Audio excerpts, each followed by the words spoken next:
Hello world, and welcome back to my YouTube channel. This is Stavros at 15.6 bar, and we're back in Kalamata Bay, and we're going to be talking more about your apnea training. We already discussed in my previous video the really important element of CO2 training, which, as we said, it's your base. Okay, that's the first thing you need to build up that will allow you to get longer, easier, more comfortable breath holds. Now, we already discussed in the previous video that there is the real limit of running out of oxygen during the breath hold. And how can we improve that? Well, that's the next type of training which we're going to discuss in this video, which is hypoxic training. Now, hypoxic training is actually quite an advanced sort of training, and you should only go there after you really become comfortable with CO2 training. Okay? So what is hypoxic training? Well, it's the sort of training that gets your body in a state of low oxygen again and again and again. So we are going to be doing repetitive breath holds, same as we did for the CO2, but this time it's actually going to be longer breath holds which will get you to low oxygen levels. Now, how do we do that? Well, it's quite simple. You organize a set, let's say static training set, where you start from a breath hold that you're comfortable with. Let's say the breath hold that you get first contractions, let's say that's for you 2 minutes, and then you do a 2-minute breathe up after that, and you do another one, but this time you're going for a longer time. So you're going to go for something that is 2:15 or 2:30, another 2-minute breathe up, and the breath hold after that is going to be longer, so let's say 2:45 or 3 minutes. So you get my drift. The breathe up in between stays the same, and it's about 2 minutes, which is the time you need to come back to normal CO2 levels, but the breath hold is getting longer and longer and longer. Ideally, on an O2 hypoxic table, you could reach times that are up to your PB. Okay, so if you're like a 5-minute breath holder, you could even reach like 4:30, 4:45, 5 minutes.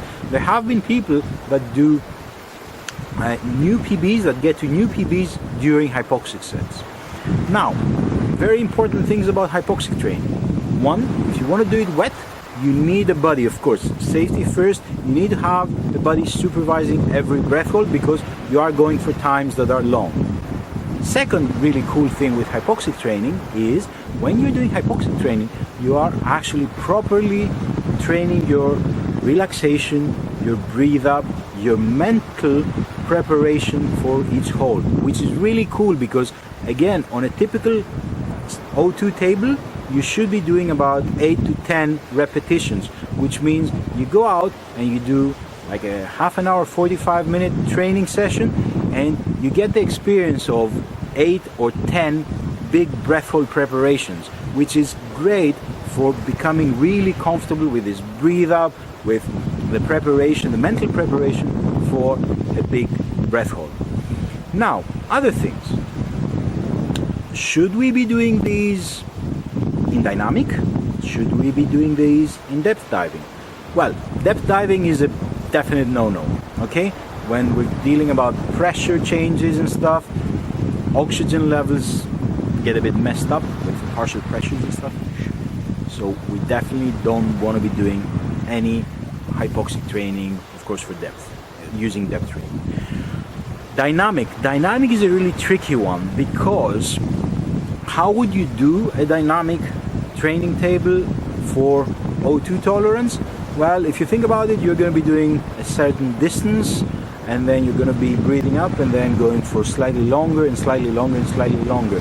But that actually means that every swim is done with exactly the same technique, exactly the same number of fin strokes, exactly the same speed and intensity. If you are at a technique level that will allow that, then go for it.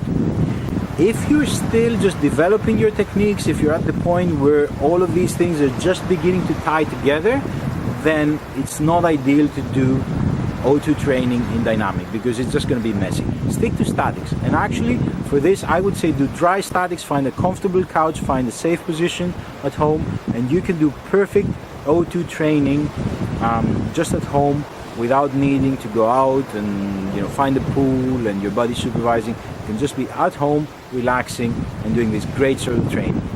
So that's everything I have on O2 training. Again, remember, if we're doing this wet, it can get tricky and you definitely need a buddy there. And we are going to come back with more specialized apnea training, things like how you train for dynamic, how you train for depth diving in subsequent videos. Again, guys, thanks for watching. Remember, click subscribe, click like, share my videos, and I'm going to be coming back with more info. Thank you and stay tuned.